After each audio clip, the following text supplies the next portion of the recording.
राधे राधे दोस्तों, आइए माघ मास महत्तम का 13वां अध्याय शुरू करते हैं।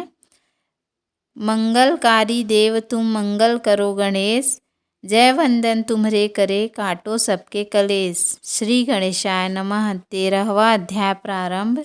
विकुंडल कहने लगा कि तुम्हारे वचनों से मेरा चित्त अति प्रसन्न हुआ है, क्योंकि सज्जनों के वचन सदैव गंगा जल के सदृश पापों का नाश करने वाले होते हैं।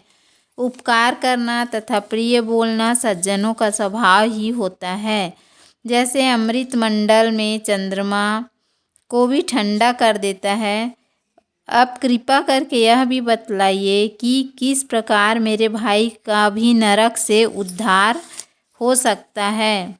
तब दूत कुछ देर ज्ञान दृष्टि से विचार कर मित्रता रूपी रस्से से बंधा हुआ बोला कि हे वैश्य, यदि तुम अपने भाई के लिए स्वर्ग की कामना करते हो तो जल्दी ही अपनी 8 जन्म के पुण्य का फल को उसको उस निमित्त अर्पण कर दो। तब विकुंडल ने कहा कि हे दूत, वह पुण्य क्या है और मैंने कौन से जन्म में और कैसे किया है, सो सब बतलाओ, फिर मैं अपना पुण्य अपने भाई को दे दूंगा। दूत कहने लगा कि हे वैश्य सुनो, मैं तुम्हारे पुण्य की सब कथा कहता हूँ। पूर्व समय में मधुवन में साल्की नाम का एक ऋषि था। वह बड़ा तपस्वी, ब्रह्मा के समान तेज वाला, नवग्रह की तरह उसकी स्त्री रेवती के 9 पुत्र थे, और जिनके नाम ध्रुव, शशि, बुध, तार, ज्योतिमान थे।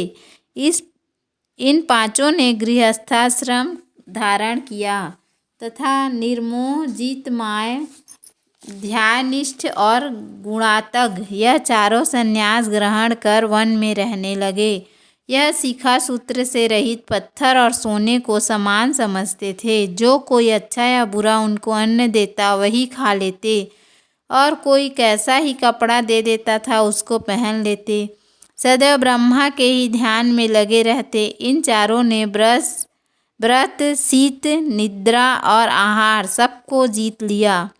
बस चर अचर को विष्णु रूप समझते हुए मौन धारण करके संसार में विचरते थे। ये 4 महात्मा तुम्हारे घर आए। जब तुमने मध्याह्न के समय भूखे प्यासे इनको आंगन में देखा तो तुमने गदगद कंठ से आँखों में आंसू भरकर इनको नमस्कार करके इनका बड़ा आदर सत्कार किया। इनके चरणों को धोकर बड़े प्रेम से तुम इनसे कहने लगे कि आज मेरे अहोभाग्य हैं, आज मेरा जन्म सफल हुआ, मुझ पर भगवान प्रसन्न हुए, मैं सनाथ हुआ, मेरे माता पिता, पत्नी, पुत्र, गौ आदि सभी धन्य हैं। जो आज मैंने हरि के सदृश आपके दर्शन किए, सो हे वैश्य, इस प्रकार तुमने श्रद्धा से उनका पूजन किया और चरण धोकर जल को मस्तक से लगाया। फिर विधि पूर्वक इनका पूजन करके तुमने इन सन्यासियों को भोजन कराया। इन सन्यासियों ने भोजन करके रात को तुम्हारे घर में विश्राम किया और ब्रह्मा के ध्यान में लीन हो गए। इन सन्यासियों के सत्कार से जो पुण्य तुमको मिला सो मैं भी कहने में असमर्थ हूँ, क्योंकि सब भूतों में प्राणी श्रेष्ठ है। प्राणियों में बुद्धि वाले, बुद्धि वालों में मनुष्य, मनुष्यों में ब्राह्मण, विद्वानों में पुण्यात्मा और पुण्यात्माओं में ब्रह्मज्ञानी सर्वश्रेष्ठ हैं। ऐसे ही संगति से बड़े बड़े पाप नष्ट हो जाते हैं। यह पुण्य तुमने अपने पहले 8वें जन्म में किया था। सो यदि तुम अपने भाई को नरक से मुक्त कराना चाहते हो तो यह पुण्य दे दो। सो दूत के ऐसे वाक्य सुनकर उसने प्रसन्न चित्त से अपना पुण्य अपने भाई कुंडल को दे दिया और वह नरक से मुक्त हो गया और दोनों भाई देवताओं से पूजित किए गए। तब दूत अपने स्थान को चला गया। इस प्रकार वैश्य के पुत्र विकुंडल ने अपना पुण्य देकर अपने भाई को नरक की यातना से छुड़वाया। सो हे राजन, जो कोई इस इतिहास को पढ़ता या सुनता है वह 1000 गौ दान का फल प्राप्त करता है।